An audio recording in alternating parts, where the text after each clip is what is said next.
নমস্কাৰ আমাৰ আজিৰ আলোচনাৰ বিষয় সন্ধি আলোচনালৈ যোৱাৰ আগতে সকলোকে অনুৰোধ জনাম যাতে চেনেলটি সাবস্ক্ৰাইব কৰে আমাৰ আজিৰ আলোচ্য বিষয়লৈ আমি এটি উদাহৰণৰে আগবাঢ়ো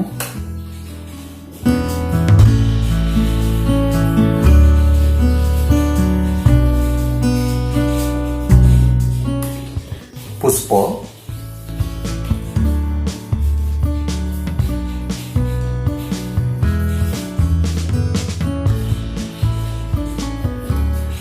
অঞ্জলি এই শব্দ দুটা মন কৰিব দুয়োটা শব্দৰ পুষ্প শব্দৰ শেষত উচ্চাৰিত হৈছে অ স্বৰবৰ্ণ অঞ্জলি শব্দৰ আৰম্ভণিতে উচ্চাৰণ হৈছে অ এই দুয়োটা অ লগ লাগি আ হৈছে এই কথাখিনি পাছলৈ পাতিম আকৌ এই পুষ্পৰ শেষত উচ্চাৰিত অ আৰু অঞ্জলিৰ আৰম্ভণিতে উচ্চাৰিত অ দুয়োটা অ লগ লাগি আ হৈ এই পুষ্প শব্দৰ শেষত লগ হৈছে আৰু এইদৰে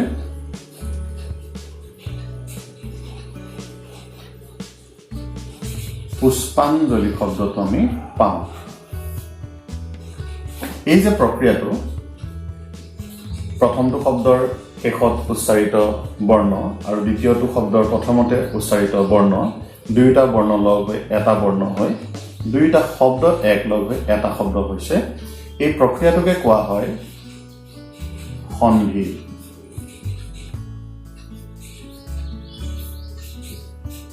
এতিয়া আমি এই কথাখিনিকে এটা সংজ্ঞা ৰূপে যদি লিখিবলগীয়া হয় এটা শব্দৰ শেষৰ বৰ্ণ আৰু আন এটা শব্দৰ আদি বৰ্ণৰ মিলন ঘটি দুয়োটা এটা বৰ্ণ হৈ বা বৰ্ণ বা ধ্বনি পৰিৱৰ্তন অথবা লুপ্ত হৈ শব্দ দুটা এটা হ'লে সন্ধি হোৱা বোলে সন্ধি তিনি প্ৰকাৰৰ স্বৰ সন্ধি ব্যঞ্জন সন্ধি আৰু বিসৰ্গ সন্ধি এই যে স্বৰবৰ্ণ আৰু স্বৰবৰ্ণৰ মাজত যিটো সন্ধি হ'ল এইমাত্ৰ আমি যে দুটা উদাহৰণ পালো এই স্বৰবৰ্ণ আৰু স্বৰবৰ্ণৰ মাজত হোৱা সন্ধিকে স্বৰসন্ধি বুলি কোৱা হয় আমি চাওঁ যে আমি ইতিমধ্যে কৈছো যে অ যোগ অ আমি কি পাইছিলো আ আৰু উদাহৰণ আমি পালো পুষ্পাঞ্জলি ঠিক তেনেকৈ আমি পালো আ যোগ আ এইটোতো আ আমি কি পালো আমি বিদ্যালয় তাৰ এটা উদাহৰণ পালো বিদ্যা যোগ আলয় ঠিক এনেদৰে অ আৰু আ যদি আগত অ উচ্চাৰণ হয় পাছৰ শব্দৰ প্ৰথমতে আ উচ্চাৰণ হয় তেতিয়াও আ হ'ব প্ৰথমতে আ উচ্চাৰণ হয় আৰু পাছৰটোত যদি অ উচ্চাৰণ হয় তেতিয়াও আ হ'ব আমি দেখিলো যে অ হলেও আ হল আ হলেও আ হল অ হলেও আ হব আকৌ আৰ লগত অ যোগ হলেও আই হব অৰ্থাৎ আমি ইয়াৰ পৰা এটা কথা গম পালো যে অ সবৰ্ণ অ আৰু আ এই দুইটা লগ হলে দীৰ্ঘ স্বৰটোৱে সাধাৰণতে শেষত হয় আটো দীৰ্ঘ আ এই ধৰণে বাকীবিলাক স্বৰবৰ্ণৰ ক্ষেত্ৰতো আমি পাম আমি প্ৰথমে এইটো মনত ৰাখোঁ যে অ আৰু আৰ ক্ষেত্ৰত কি হয় যদি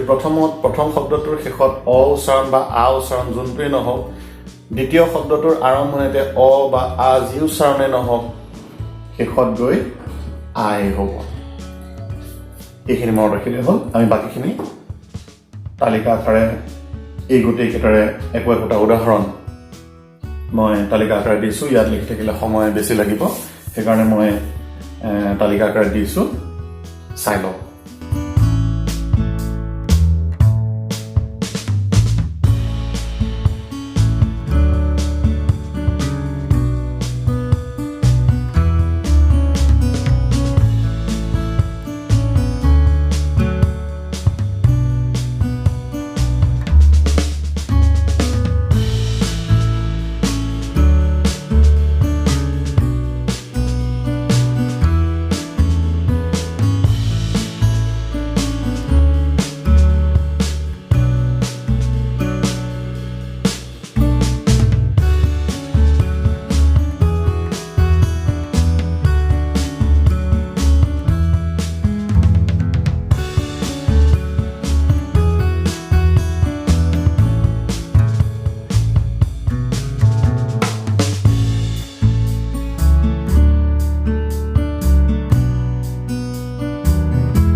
আমি আলোচনা কৰি আছো স্বৰসন্ধি এবাৰ আহো আন কেইটামান স্বৰসন্ধিৰ নিয়মলৈ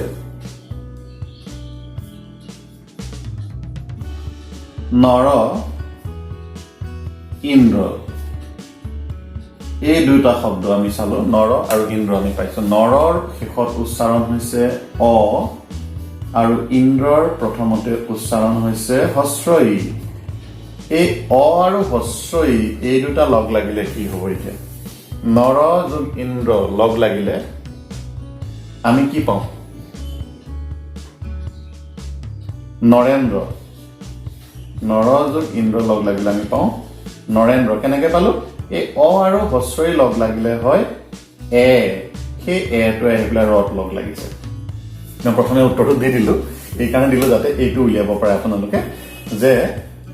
নৰৰ অ শেষত উচ্চাৰণ হয় আৰু ইন্দ্ৰৰ প্ৰথমতে উচ্চাৰণ হোৱা হস্ৰ ই এই দুইটা লগ লাগি অ আৰু হস্ৰ ই লগ লাগিলে এ হয় আৰু সেইকাৰণে এই এটো আহি ৰত হৈছে লগ লাগিছে আৰু নৰেন্দ্ৰ হৈছে এইটো নতুন এটা পালো আমি স্বৰসন্ধিৰ অ আৰু হস্ৰ ই হলে এ হয় এতিয়া অকল অ আৰু হস্ৰ ই লগ লাগিলেই এ হয় নে আৰু কিবা আখৰ আছে আমি এইখিনিও চাই লওঁ আমি ইয়াতে পাম যে অ আৰু হস্ৰ ই লগ লাগিলে এ হয় তাৰ উদাহৰণ আমি পালো নৰেন্দ্ৰ অৰ লগত দীৰ্ঘ ই লগ লাগিলেও এ হয় ইয়াৰ আমি এটা উদাহৰণ ল'ম এতিয়া এইটো পৰম আমি ল'লো পৰম ঈশ্বৰ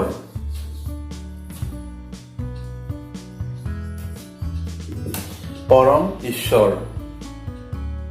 পৰমৰ পৰা মৰ শেষত উচ্চাৰণ হৈছে অ ঈশ্বৰৰ আৰম্ভণিতে উচ্চাৰিত হৈছে দীৰ্ঘ ই এই দুইটা লগ লাগি এ হৈছে পৰম ঈশ্বৰ একাৰ আহিছে পৰমেশ্বৰ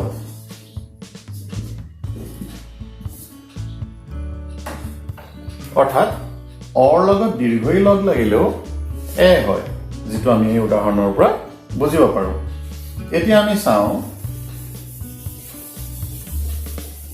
আৰ লগত লগ লাগিলে কি হবে আৰ লগত আমি প্ৰথমে হস্ৰ ই লগ লগাই চাওঁ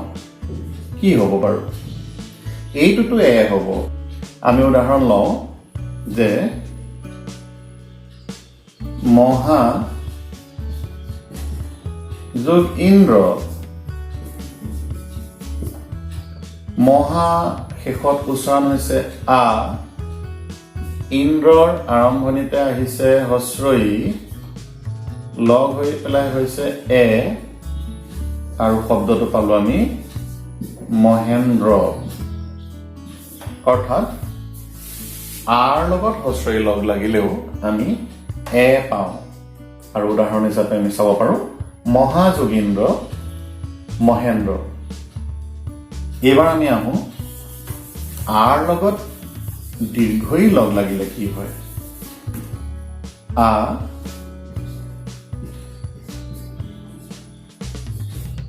দীৰ্ঘ ই লগ লাগিলেও এ হয় কেনেকৈ আমি লওঁ উদাহৰণ তাৰকা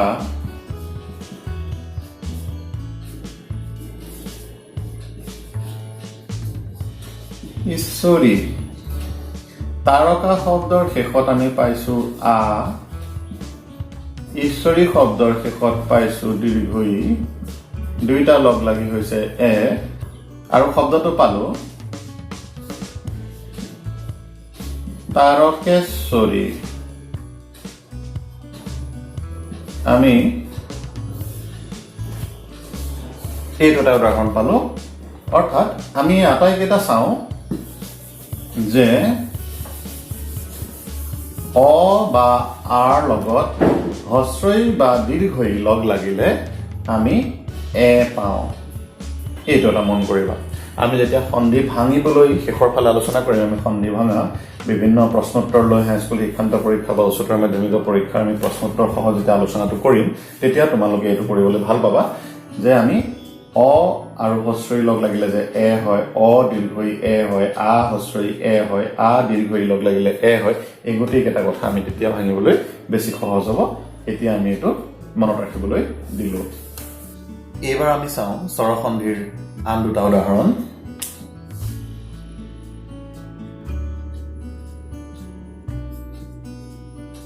সূৰ্য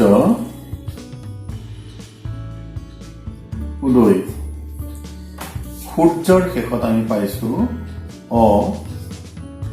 উদয়ত প্ৰথমতে আমি পালো হস্ৰ উ। কি হৈছে? এই দুইটা লগ লাগি কি হ'ব বাৰু? এই দুইটা লগ লাগি হ'ব ও।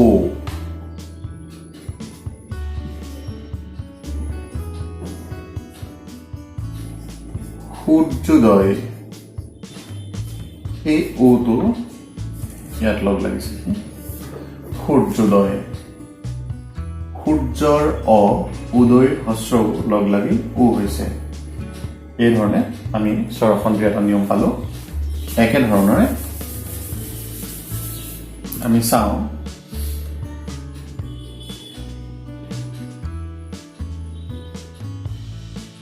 মহা যোগ উৎসৱ। মহা আমি শেষত উচ্চাৰণটো পাইছো আ, উৎসৱত পাইছো হস্ৰ উ। এই দুইটা লগ লাগিও উ হয়। মহা উৎসৱ, মহোৎসৱ।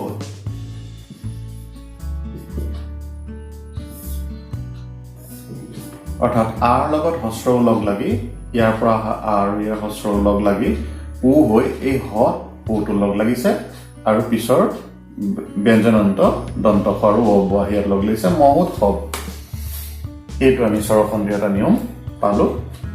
এইবাৰ আমি এটা গুৰুত্বপূৰ্ণ স্বৰসন্ধিৰ নিয়মলৈ।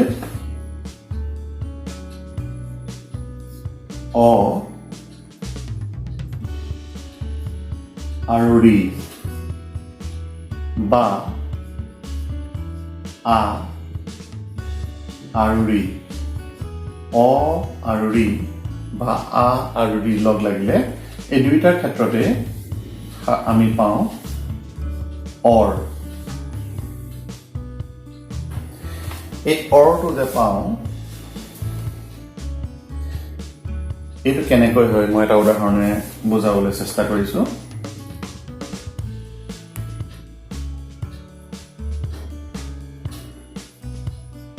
দেৱ, ঋষি। ইয়াত আমি চাওঁ দেৱ, দেৱ শব্দটোৰ শেষত আমি অ উচ্চাৰণটো পাইছো আৰু ঋষিত আমি ৰি পাইছো। এই অ আৰু ৰি লগ লাগি অৰ আমি পাইছো। এই অৰ, ইয়াৰ অটো আহি দেৱত লগ লাগিব দেৱ, আৰু এই ৰটো ৰেফ হৈ পেলাই ৰেফ। আমি শব্দৰ ওপৰত ৰেফ হিচাপে চিহ্নটো ব্যৱহাৰ কৰোঁ, ৰেফ। ৰ উচ্চাৰণটো হয়। এই শেষৰ বৰ্ণটোত লগ লাগিব, মানে মূৰ্ধন্য ষত হস্ৰ ইকাৰ যিটো আছে এইটো ৰেফ। আমি শব্দটো পালো দেৱৰ্ষি। দেৱ যোগ ঋষি, দেৱৰ্ষি। এইটো আমি আৰ ক্ষেত্ৰতো এই উদাহৰণটো আমি চাওঁ। আৰ ক্ষেত্ৰত এটা উদাহৰণ চাওঁ। মহা যোগ ঋষি। ইয়াত আমি পাইছো আ, মহাৰ শেষত আমি উচ্চাৰণটো পাইছো আ, আৰু ঋষিৰ আৰম্ভণিতে পালো ৰি। এই দুইটা আমি কৈছো ইতিমধ্যে যে অৰ। মহা, মহা শব্দটোৰ আটোতো নাইকিয়া হ'ল, আ ইয়ালৈ আহিলে, ঋষি ঋতু ইয়ালৈ আহিলে, দুইটা মিলি অ হ'ল। এতিয়া মহ, মহটো থাকিলে, আটো গুচি আহিলে, এইবাৰ ইয়াৰ অটোৱে আহি ইয়াত লগ লাগিলে মহ হ'ল, আৰু মূৰ্ধন্য হত হস্ৰইকাৰ আছিলে আৰু ৰটো মই কৈছোঁ যে ৰেফ হৈ ওপৰলৈ আহিলে মহৰ্ষি এই শব্দটো এনেকৈ খাটিত হৈছে এতিয়া মহৰ্ষি দেৱৰ্ষি এই শব্দবিলাকত এই ধৰণৰ সন্ধিৰ নিয়মটো খাটিব এইবাৰ আহোঁ আমি অ বা আৰ সৈতে এ বা ঐ লগ লাগিলে কি হ'ব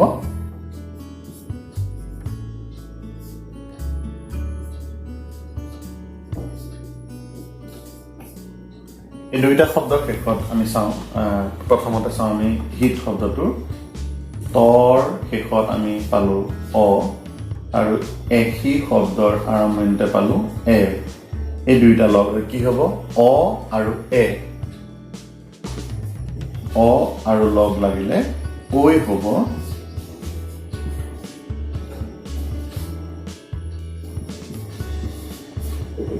হিত আৰু এই এহি শব্দ লগ লাগিলে হিতৈষী ঠিক একেদৰে আমি আন এটা শব্দৰ ক্ষেত্ৰতো চাব পাৰোঁ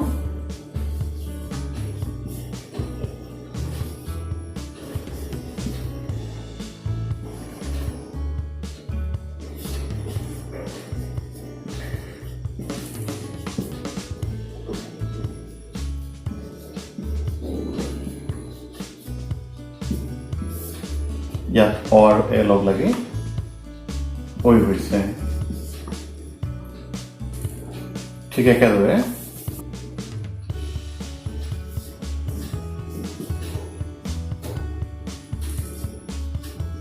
আৰ সৈতে ঐ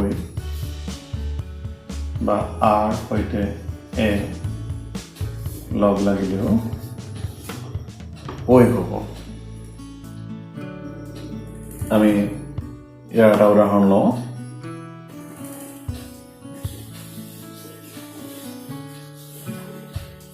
মহা ঐশ্বৰ্য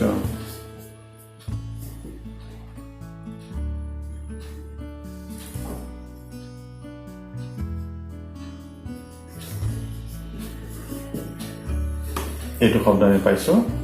ইয়াৰ পৰা উচ্চাৰিত আ আৰু ইয়াৰ পৰা উচ্চাৰিত ঐ লগ লাগি ঐ হৈছে ঠিক একেদৰে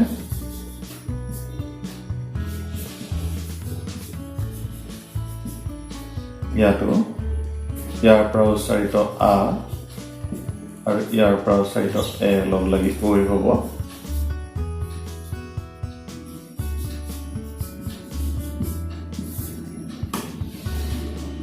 এই দুইটা উদাহৰণতে আমি দেখিবলৈ পাইছোঁ যে আৰ লগত ঐ আৰু আৰ লগত এ লগ লাগিলেও ঐ হয় এইবাৰ আমি চাওঁ এটি আন এটি গুৰুত্বপূৰ্ণ সন্ধি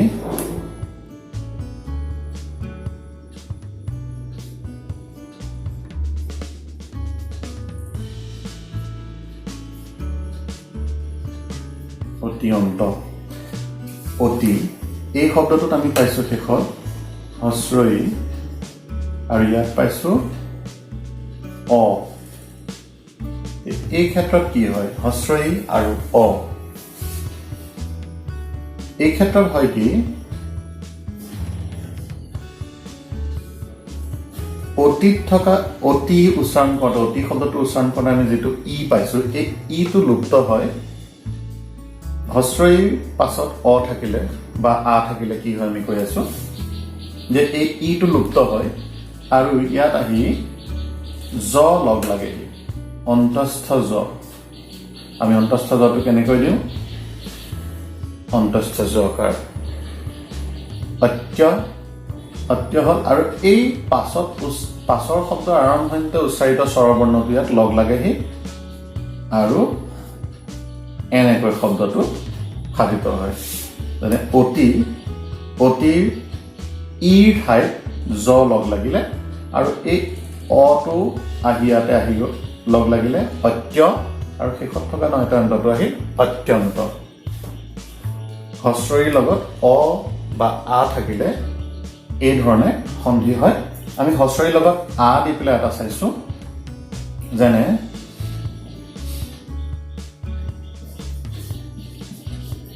ইতি আদি এইটো আমি চাওঁ ইয়াত আমি ইতি হস্ৰই পালোঁ আৰু এইফালে আমি আদিত আ পালোঁ এতিয়া কি হ'ব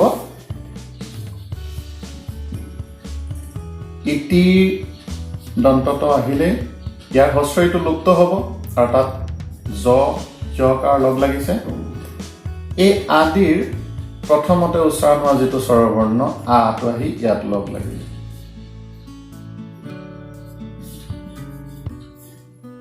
ইত্যাদি অত্যন্ত ইত্যাদি এই শব্দবোৰ এই ধৰণে সাধিত হৈছে হস্ৰৰ পাছত অ আ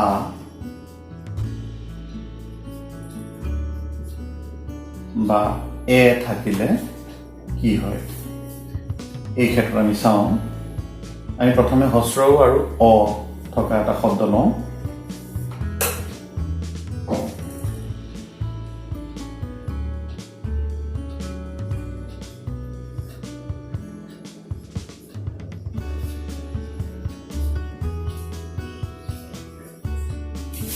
ইয়াতে হু আৰু অস্থি হু আমি ইয়াত শেষত উচ্চাৰণটো পাইছোঁ উ আৰু অস্থিত প্ৰথমতে পাইছোঁ অ এতিয়া কি হ'ব এই ক্ষেত্ৰত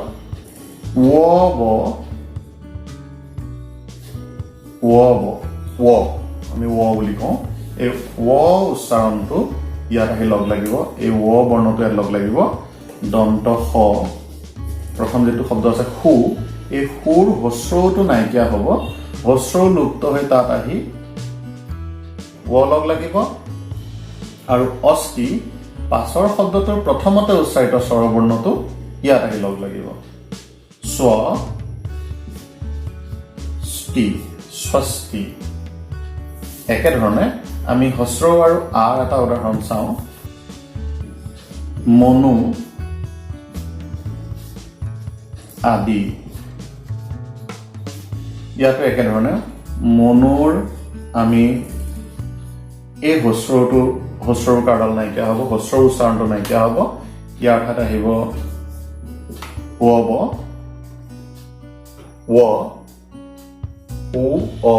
ই ঠাই বিশেষে উ ঠাই বিশেষে ঠাই বিশেষে ব উচ্চাৰণ হয় আৰু এই আদিৰ আটো ইয়াত আহি লগ লাগিব মন্নাদি একেধৰণে আমি হস্ৰ আৰু এ এটা উদাহৰণ লওঁ অনু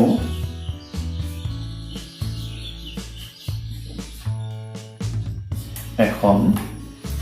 ইয়াত আমি পালোঁ হস্ৰ ইয়াত পাইছোঁ আমি এ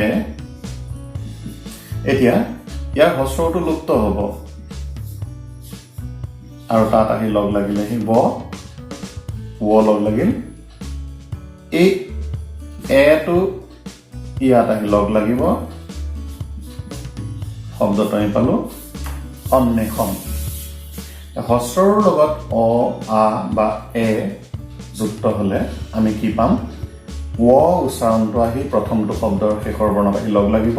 হস্ৰ লুপ্ত হ'ব আৰু পাছত থকা যিটো স্বৰবৰ্ণ সি আহি পেলাই তাতে লগ লাগিব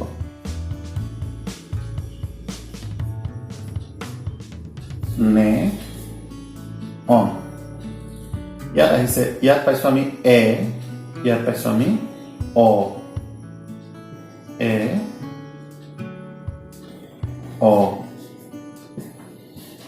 ইয়াত কি হয়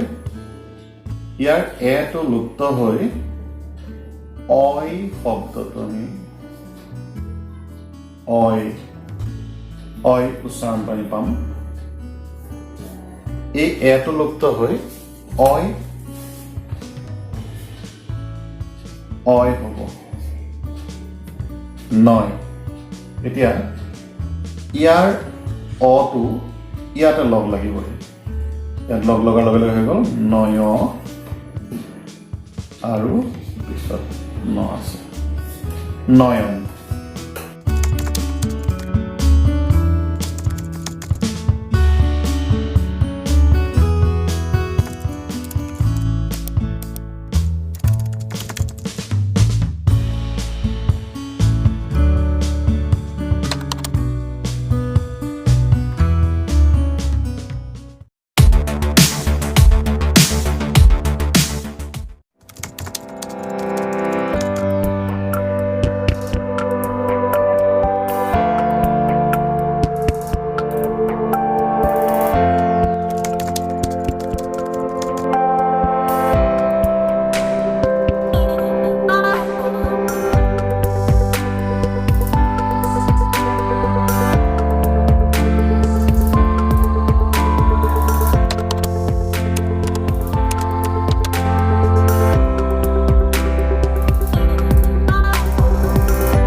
আজি আমি